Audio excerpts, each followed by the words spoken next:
Ilke Heymans, bonjour. Bonjour. Vous êtes le président de la chambre contentieuse de l'APD, c'est l'autorité de la protection des données. C'est un organe indépendant qui doit veiller à respecter les principes fondamentaux de la protection de nos données personnelles. Et on s'y intéresse aujourd'hui car il y a une affaire qui a fait la une de l'actualité hier entre vous et Google. Google a été condamné à verser 600 000 € pour non-respect du droit à l'oubli. Alors, le plaignant, le citoyen belge, voulait faire retirer deux choses du moteur de recherche. Tout d'abord, ses liens avec un parti politique dans le passé, mais également une plainte contre harcèlement qui avait été jugée non fondée. C'est sur cette partie-là de la plainte que vous avez statué la première partie, non? Ce qu'on a fait, on a reçu cette plainte qui a été très bien fondée à notre avis, et il s'agit de deux choses, comme vous l'avez dit, le lien avec un parti politique. Je parlerai de ça dans un instant, mais surtout sur une plainte de harcèlement contre cette personne. Cette personne a une position dans la vie publique belge, et c'est une plainte ancienne d'une de ses employés, une plainte qui a été clôturée il y a 10 ans et aussi qui était non fondée. Dès lors, il n'y avait pas de harcèlement.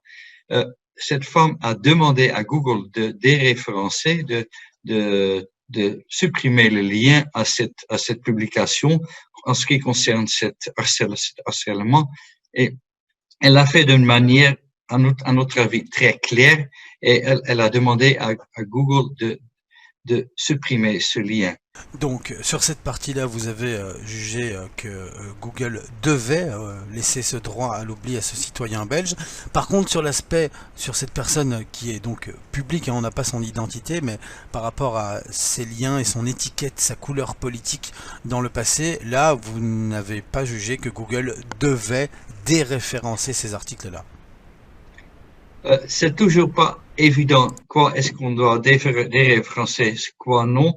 Il y a une obligation pour Google de considérer tous les éléments, et dans le cas du lien politique, on comprend que Google a pris une position dans laquelle elle dit qu'il y a un aspect public à ceci, et le droit de la vie privée de cette personne ne prévaut pas. Donc justement, concernant ce droit à l'oubli, on n'est pas vraiment tous jugés à la même enseigne sur ces moteurs de recherche, selon qu'on soit une personne privée ou bien une figure publique? Oui, quand on parle de déréférencement ou le droit à l'oubli, il est mentionné souvent comme le droit à l'oubli.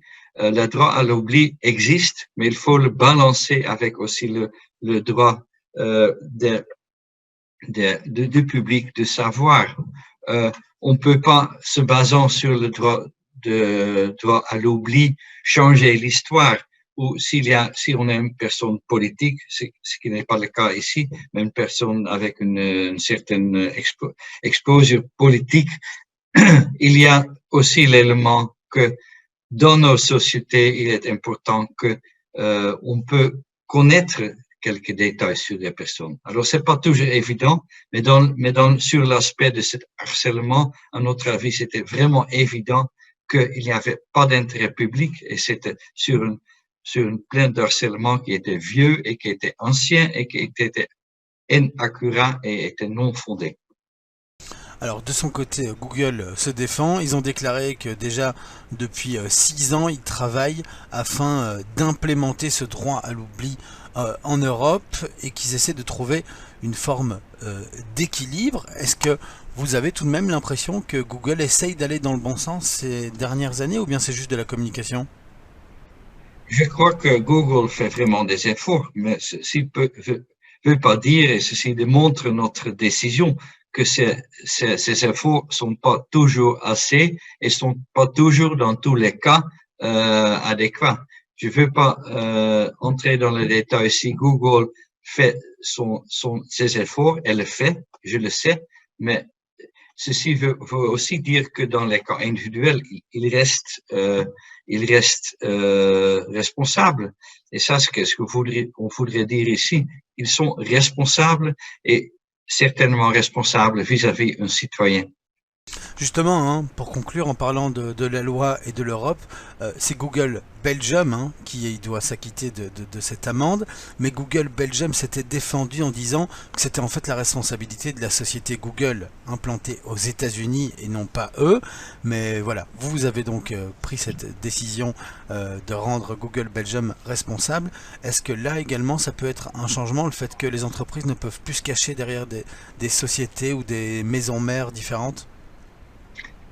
Dans ce cas-là, j'espère que la Cour va nous suivre, mais il est vraiment important que on ne peut pas se cacher devant une grande entreprise mère aux États-Unis. Il est important que le citoyen européen et le citoyen belge a une protection efficace et complète ici en Europe. Ça, c'est ce qu'on voudrait achever. Et ça, c'est vraiment important à mon avis. On peut pas dire parce que c'est Google US, vous pourriez rien faire.